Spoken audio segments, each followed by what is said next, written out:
Mr. Shove told me when I was 25 and first met him, he said, Mr. Rohn, in my personal opinion, financial independence is a worthy goal.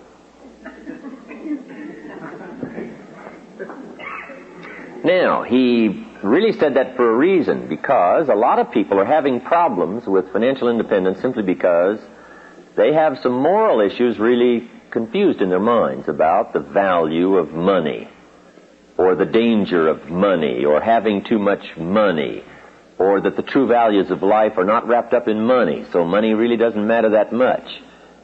And some people have some problems in this area, and I'll admit I had some.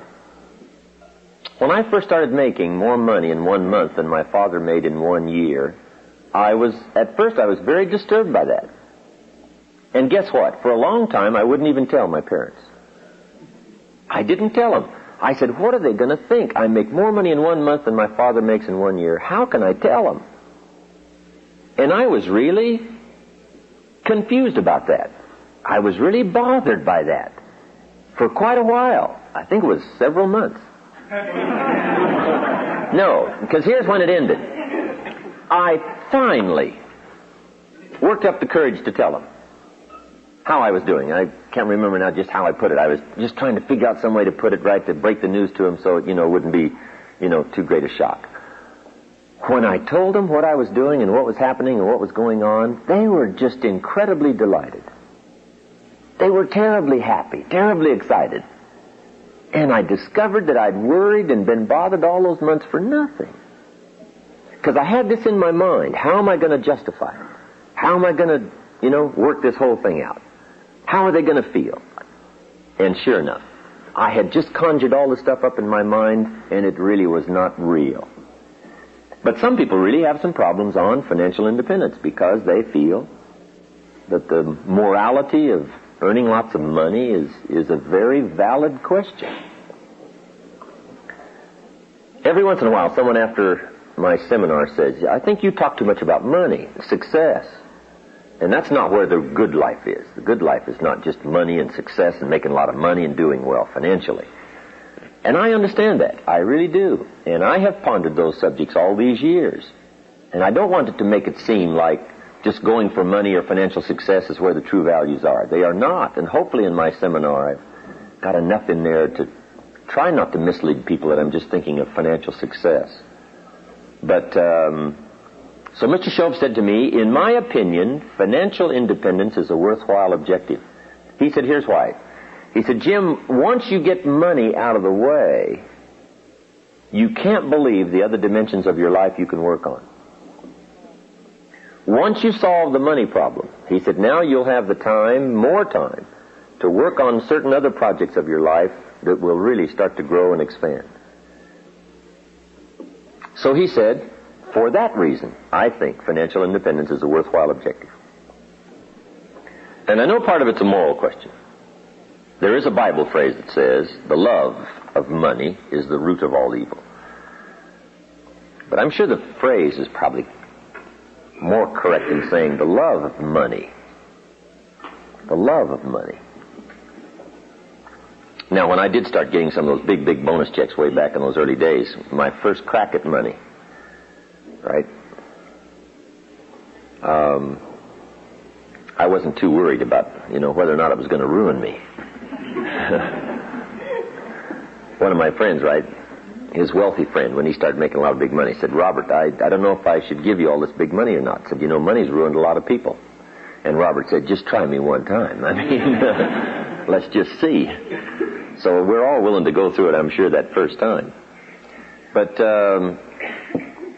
I know it is a moral question. Sometimes it's something you just have to wrestle with. But here's what I found out. Financial independence is not something you have to throw away all other values to acquire. You don't have to throw them all away. Now, you could, and that would be foolish. If there's half a dozen major values and you threw away 5 to go for 1, see, that would be foolish. But in my opinion, you really don't have to. But now in the moral question, for those who press me a little bit about talking too much about money and finance and being successful, I have another question in response, sharpening up my debating skills. And here's my question. If you could do better, should you? That's pretty good. On my side of the debate, right? If you could do better, should you? Sometimes people use the moral question as an excuse to be lazy and not to improve. Then on the other side, part of it is just the challenge to see what you can become, regardless of what the amount is. A man said to me one time, well, Mr. Rohn, I'm making about $50,000 a year. Isn't that enough? And I said, yes, it's enough if you're bumping your full potential. But if you're capable of $500,000 a year, you're somewhat of a loser. See, it's not the amount that counts. It's the extent of your reach that counts.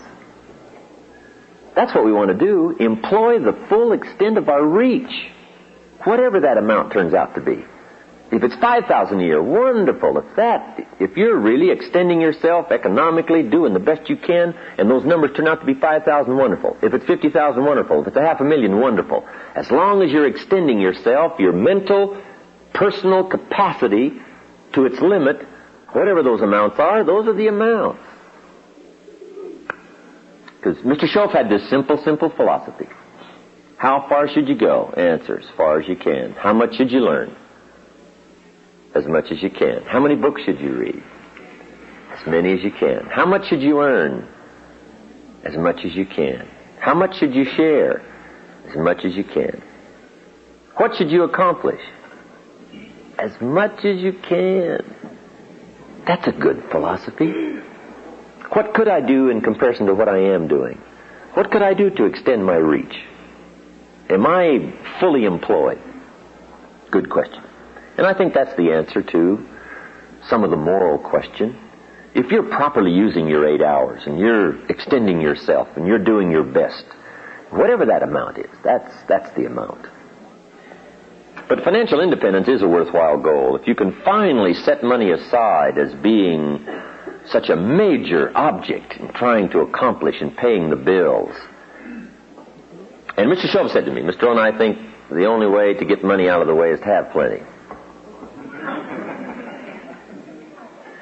So I went for that. Here's what also I found out. The time you've already set aside for labor is enough time to become wealthy. If you're working 8-10 hours a day, that's about it. You can't put in more than about 8 or 10. But see, if you better utilize that 8 or 10, and you double, triple, quadrupled your income, see, that would be okay.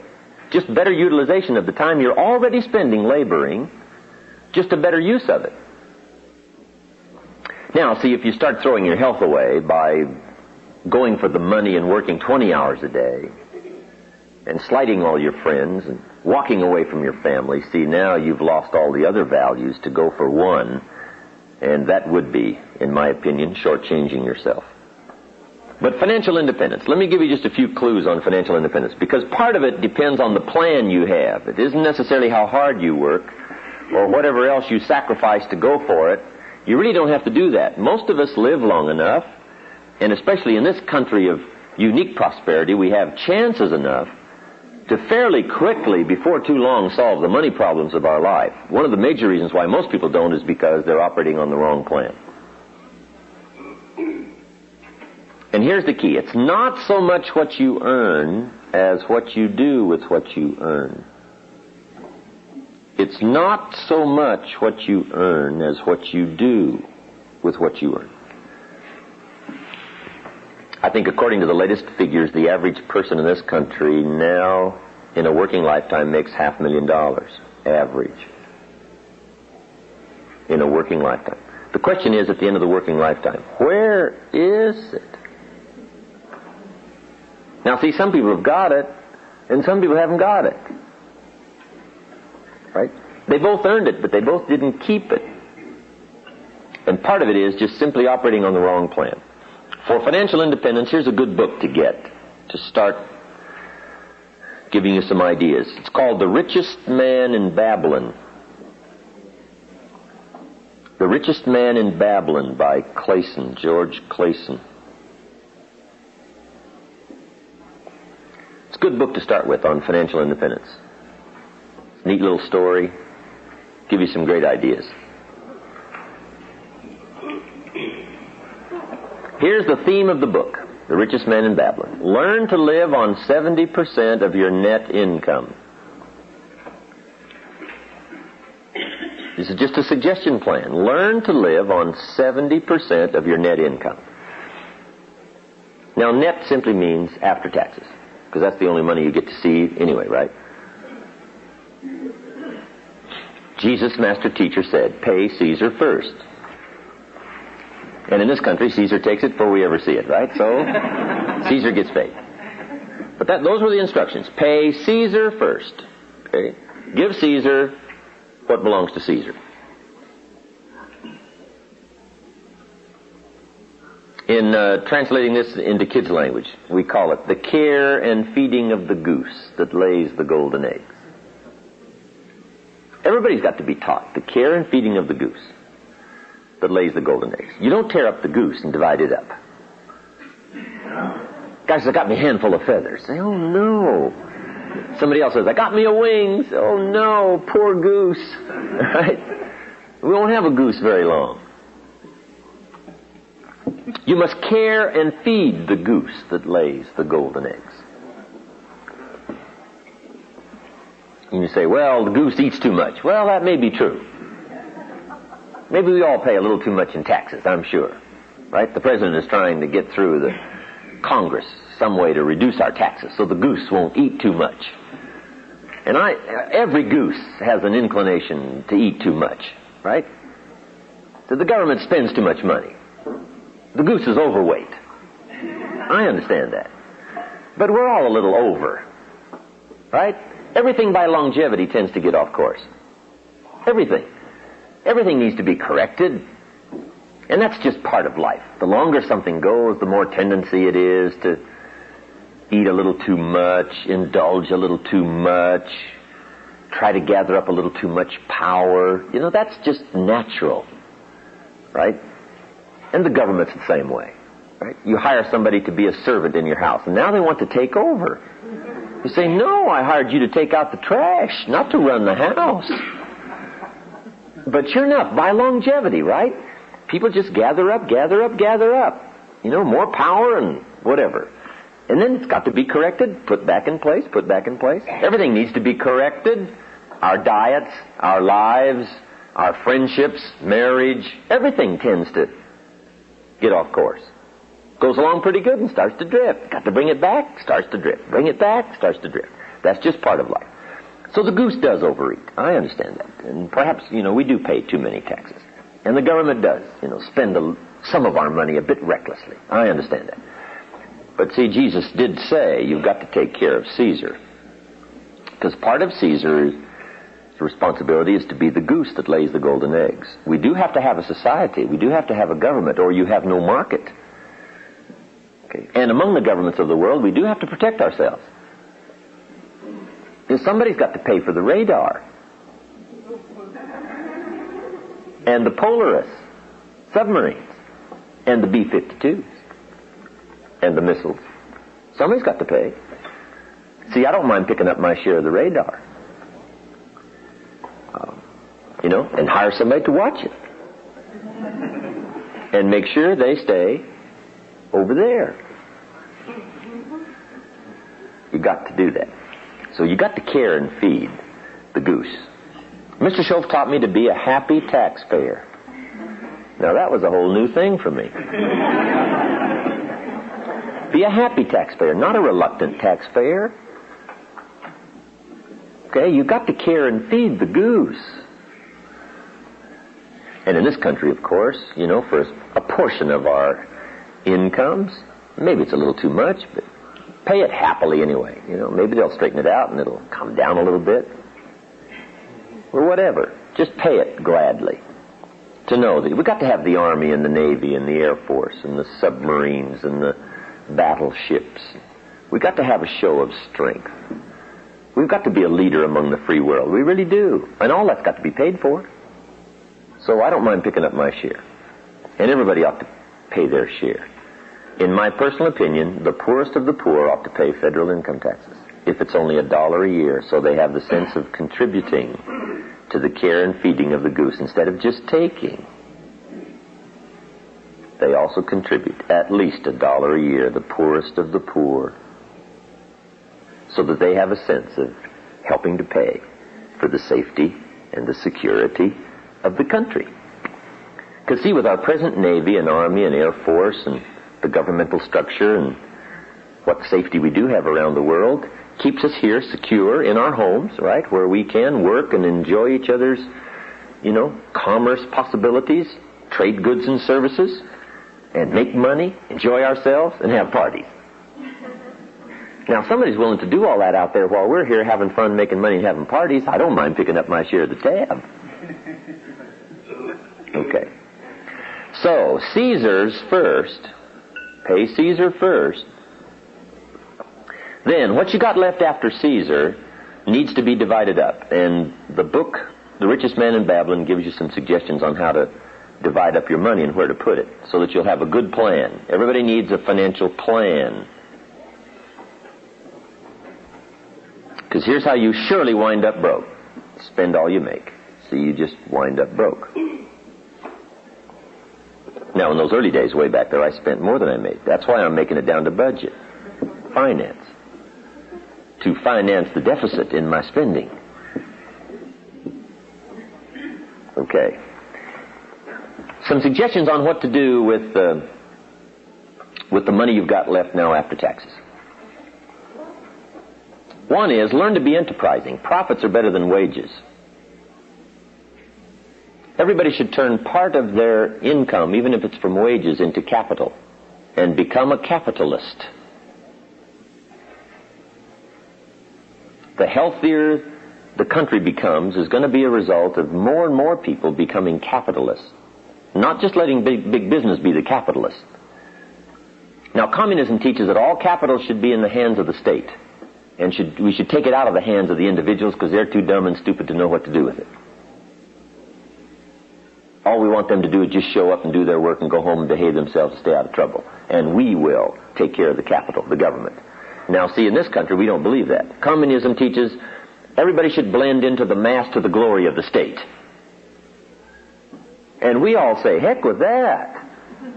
The state is the servant. And all glory to the individual. That's what we believe in capitalism. Take the capital and divide it up among all the people.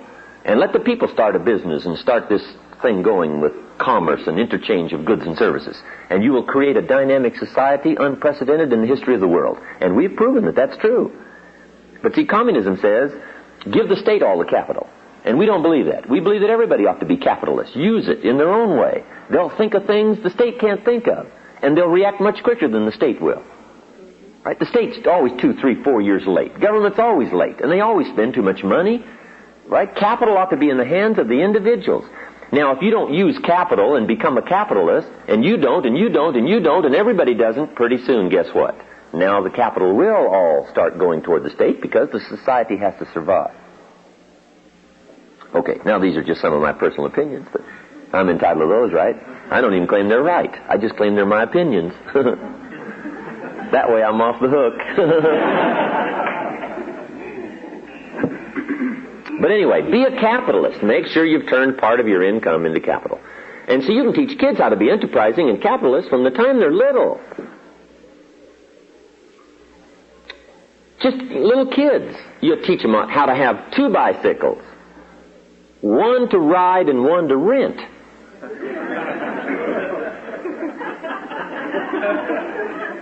To earn money. Okay. And teach kids how to earn money. Not just get a job. Teach them how to be enterprising. Teach them how to sell. One of the best ways to learn about life is just get out and sell something. And little kids can sell. Teach them how to buy a bottle of soap for $2 and sell it for $3. Right down the street. Your market's next door. You don't have to go very far.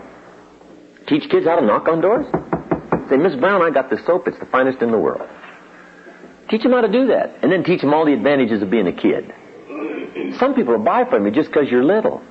They will. It's an advantage. And the littler, the better. So you teach them how to be little.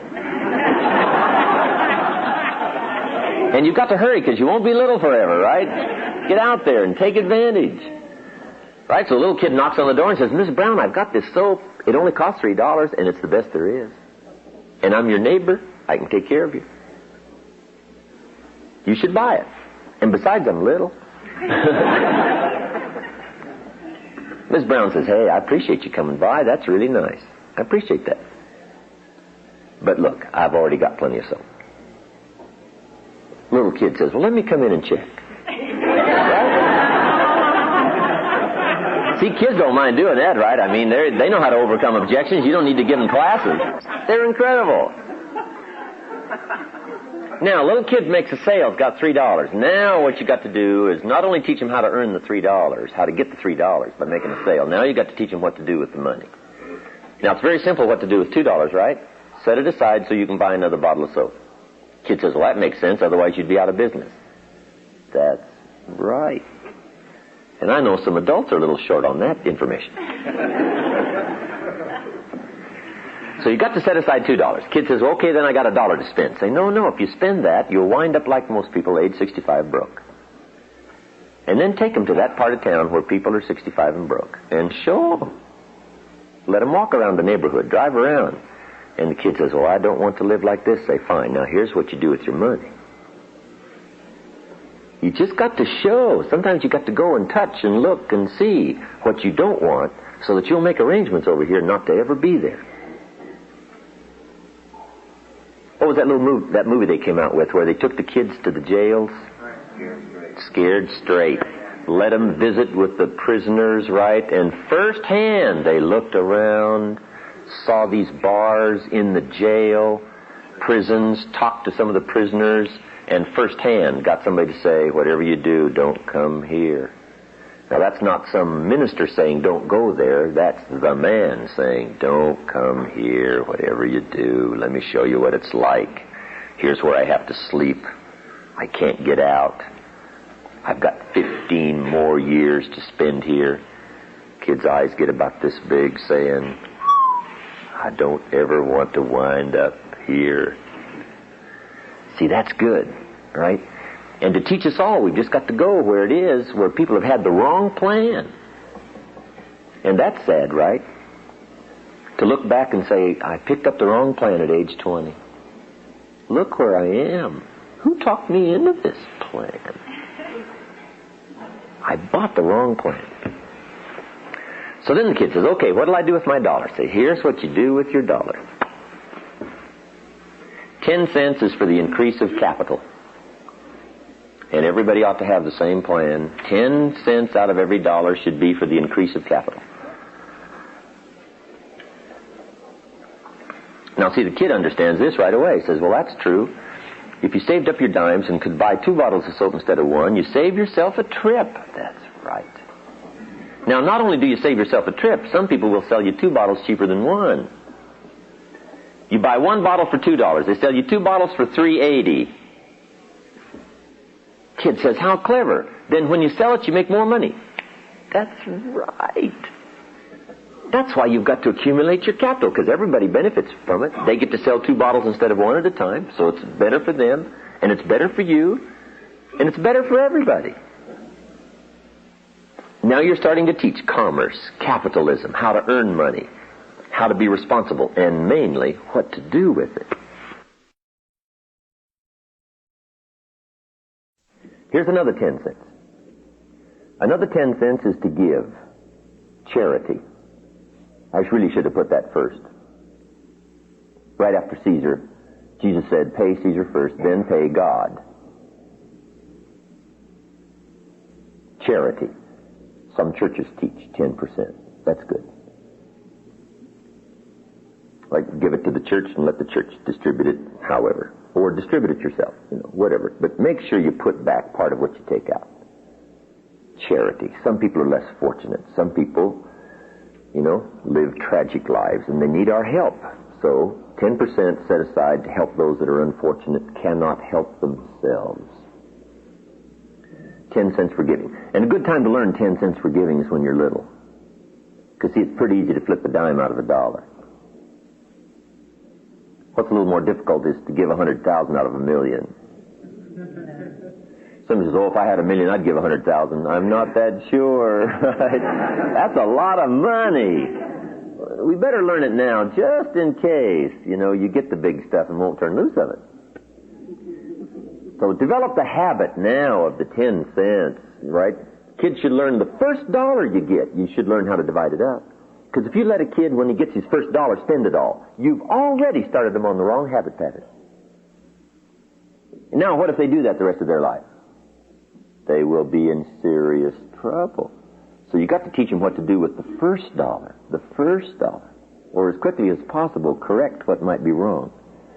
So 10 cents for charity, 10 cents for the increase of capital, and 10 more cents is for investing. Now, at first, use that 10 cents, thinking, the richest man in Babylon says, use 10 cents to pay off all your bills, which is good. Now you can start using it for investing, but pay off all your bills first. All the little accumulation of credit cards and all that stuff. There's a Bible phrase that says, the borrower is servant to the lender. And as quickly as possible, you don't want to be a servant anymore. What you want to be is a lender, not a borrower. Get on the other side of the table as soon as you can. The borrower is servant to the lender. Now, once you've got all those little bills paid off, just cleaned up all the little bills, Arnold's linoleum, everything, all that stuff, just clean all that up. Now you've got some money to invest. Now here's where you should invest some of your money, in financial institutions, so that it provides a larger capital pool for successful people to borrow and start big businesses that you at first can't start. Build big factories and employ lots of people. There needs to be a collection of capital so that people can borrow it. And guess what they will do when they borrow your money? Pay you for the use of it.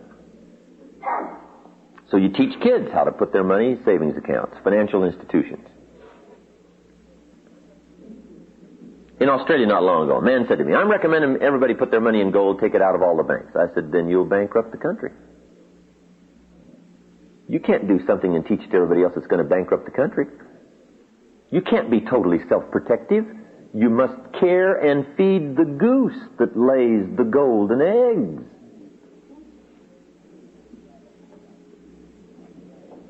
If you're going to drive on this society's streets, and if you're going to walk on society's sidewalks, and indulge in society's commerce and goods and services in the community, you've got to do your share to care and feed the goose. You can't grab yours and put it in gold and hide it and put it in the ground, because if everybody did that, we would have no society. So you can't teach something that if everybody did would wreck the whole thing.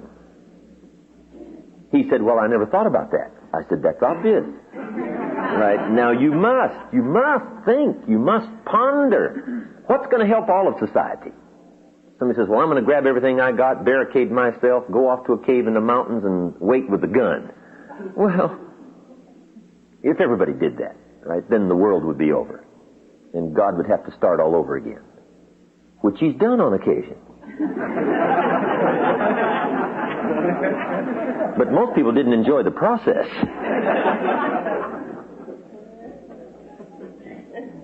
So what's going to help everybody? What's going to help commerce? What can I do on my part on taxes and my part on savings and my part on helping financial institutions that will build businesses and employ more people and keep the health of the country going and alive? Right? You just have to think, not just about yourself. Right? Self-thinking is for the development of skill. Now we need to think also outward about what can I do? My part, my 10 cents, my percentage. And you can teach this to kids. Put your money in financial institutions. Kid says, well, do you get it back? Say, well, sure you get it back. They borrow it for a while and give it back to you. And they also pay you interest on it. Pay you money for using it. Kid says, how clever. And then you give him the blockbuster. He says, yeah, but what do they pay kids? And you give them the good news. Same rate as they pay adults. Now you can start acting big. Because now, number one, you are a lender instead of a borrower, and you're getting paid as much as adults. Even if you're 10, they pay you the same percentage. Kid says, wow. Now then, you also have to teach kids how to be happy taxpayers. Because kids become taxpayers as soon as they spend money. They go down to the local store, spend 50 cents. Shopkeeper wants what else? 3 more cents. Kid says, it says 50 cents here. Says, it's 53 cents. You got to give me 3 more cents. Kid says, well, what's that for? Who gets that money? Now, at age 10, he's a taxpayer. 3 cents he's got to cough up. Out of his hard-earned money. He earned it. It's his. Kid says, the shopkeeper says, you got to give me 3 cents. It's taxes. Little kid says, well, I'm only 10. Doesn't matter. At 10, you become a taxpayer. Now you've got to teach kids how to be happy taxpayers and what the 3 cents is for. Otherwise, they will be confused. So you teach them what the 3 cents is for. See, we'll see the sidewalks and the streets. Everybody can't make their portion of the street. You don't have the equipment. So what we do is we all gather up this money from all of us, and we pay somebody to build these streets and these sidewalks. So you have something to ride your bicycle on, and you can go places. Kid says, well, that makes sense. Then here's my 3 cents. I'll make my contribution. It's part of the care and feeding of the goose that lays the golden eggs. And then you also teach kids. See the police car going there? You own that. It's yours. And the guy in it's one of your servants. Servants, called public what? Servant. So at age 10, you got some servants. Servants. Taking care, keeping the bullies away. When you get in trouble, give a call. See, once kids understand, once people understand where the money goes, what's it for, make the happy contribution, divide up your money gladly instead of reluctantly, okay? Then you can just change a lot of this inner turmoil. And you get more excited about participating and doing your part and learning skills and growing, so that you become an incredibly unique part of society rather than a reluctant part and a foot-dragging part and an unhappy part and a miserable part, and you do it with animosity instead of joy. So you can imagine what the complex of society and how it would change if everybody had those feelings. But if enough of us do, see, we'll be able to affect all the others, at least in some measure. What you do with your money. So now we've got 30% set aside. Learn to live on 70. Okay? Caesar first, then God, 10 cents for increase of capital, 10 cents to invest. Live on 70. Now once you get doing extremely well, you can even start living on less and less and less, because the amount is more and more and more. Now a few more tips on financial independence and we'll take our first break. Here they are. Number 1, if you haven't done it in a long time, put together a financial statement on yourself. A financial statement simply is a piece of paper divided in half, and on one side is all the list of your assets, the value of your assets. On the other side of the paper is all that you owe, called liabilities. Then you subtract one from the other, and that now is called your net worth. Mr. Schopp asked me, have you put together a financial statement recently? I said, I never have put together one. He says, well, now's the time to do it. And I wasn't too happy about putting together that first one. I says, well, it's not going to look that good. He said, it doesn't matter how it looks. You got to have one. To get where you want to go, first of all, you got to know where you are. Say, where am I, without kidding anybody? Okay, now this first financial statement, you don't have to publish it in a public record. It's for your own private eyes to see, but you got to see where you are. Take a look. Now, when I put my first one together, I had no problem on the liability side. I mean, that was long list. Budget, finance, they were all on there. Money I'd borrowed from my parents. I mean, it was all on there, right?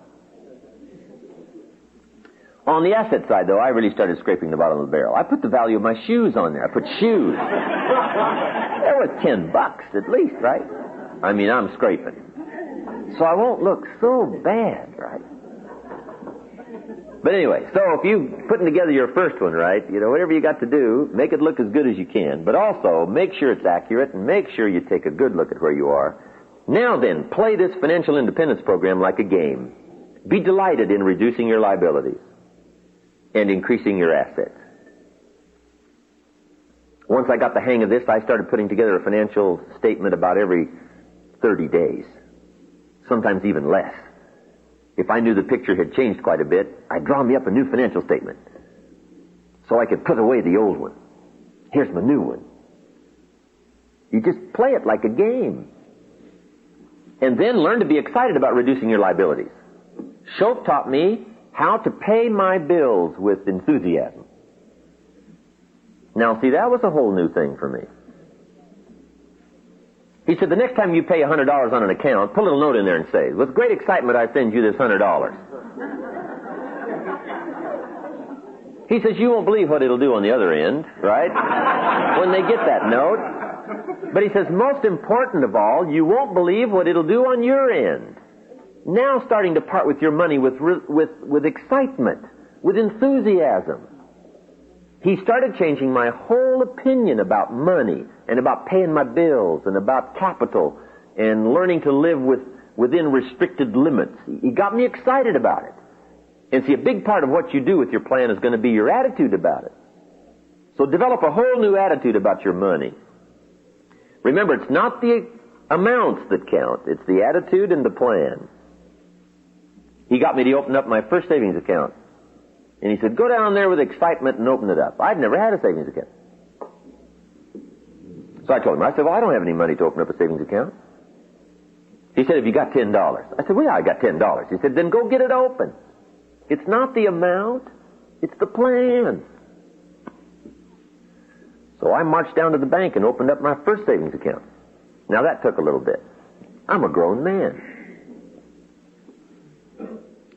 And I said to the lady, they waited on me there at the bank. I said, I want to open up a savings account.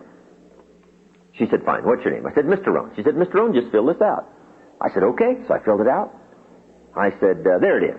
She looked it over and she said, that's fine. She said, how are we going to get this started? I said, put 10 in.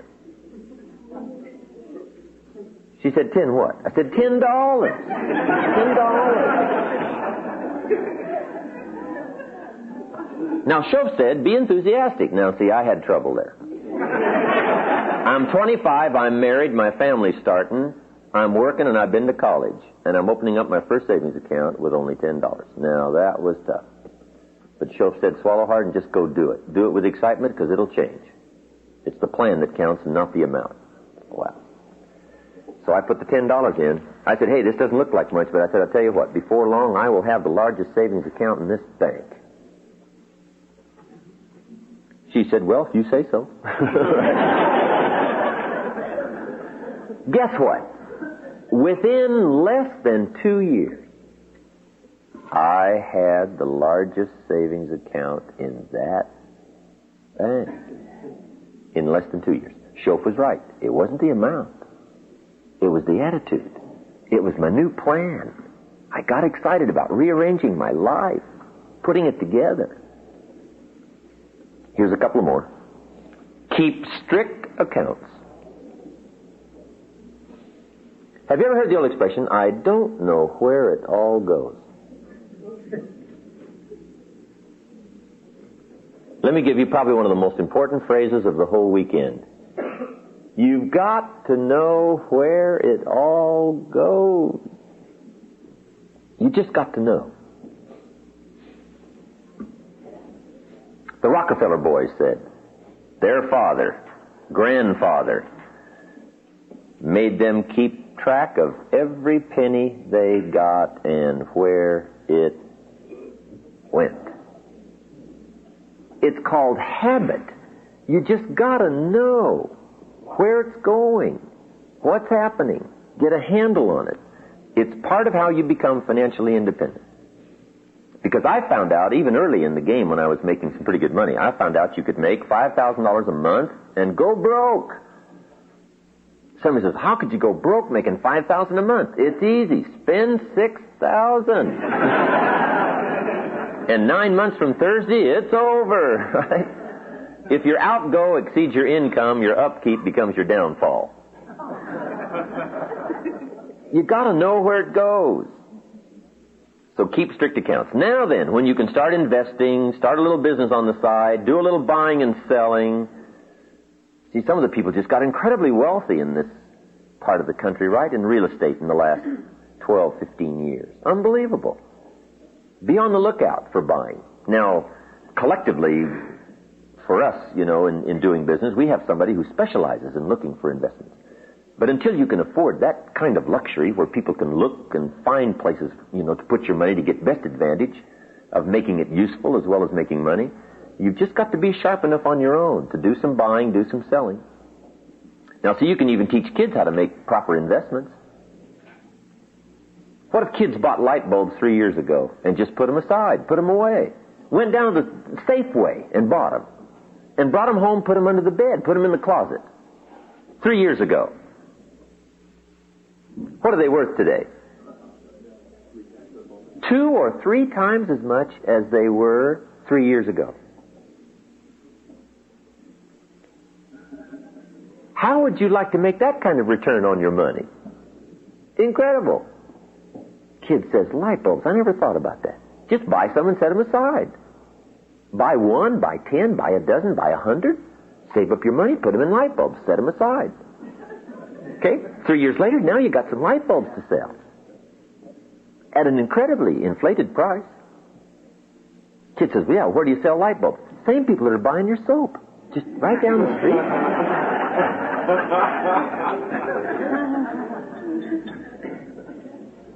Financial independence. Put your plan together and get your family excited about it. Get the kids excited about it. Husband excited. Get the wife excited. This is something that if everybody works on, if everybody has a financial statement, if everybody's knowing where it's going, and everybody has a celebration every once in a while when the assets are going up and the liabilities are coming down and the net worth is changing, make it a source of celebration, right?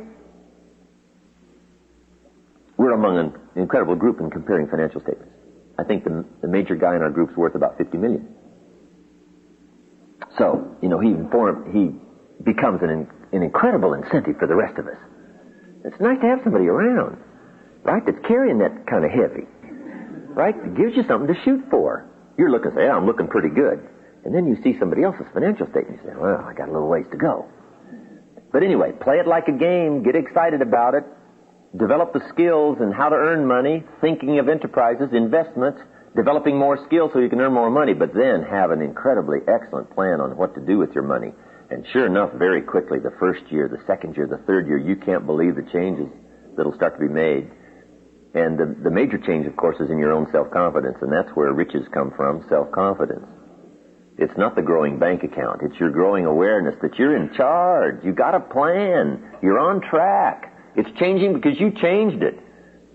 It's different because you made it different. It's growing because you made certain commitments to yourself. And those kind of feelings are where the treasure is. Because the true treasure is in personal development. Happiness is not contained in what you get. Happiness is contained in what you become. But sure enough, what you become is related to what you get. So you can take a look at what you've gotten and have great satisfaction that you're the one that designed it. You're the one that defined it. You just didn't let it drift and get into trouble. You made the changes. You made the hard decisions.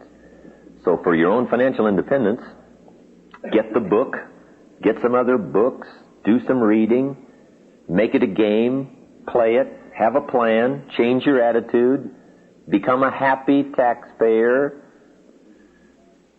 pay your bills with enthusiasm. Put all this together, and I'll tell you what, it'll start to change. You won't believe. Okay, financial independence.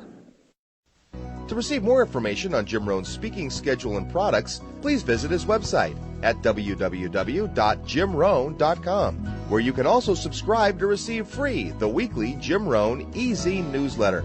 Or you can call Jim's office at 800-929-0434. In the Dallas-Fort Worth area, please call 817-442-5407. All mail should be directed to Jim Rohn International, 2835 Exchange Boulevard, Suite 200, South Lake, Texas, 76092.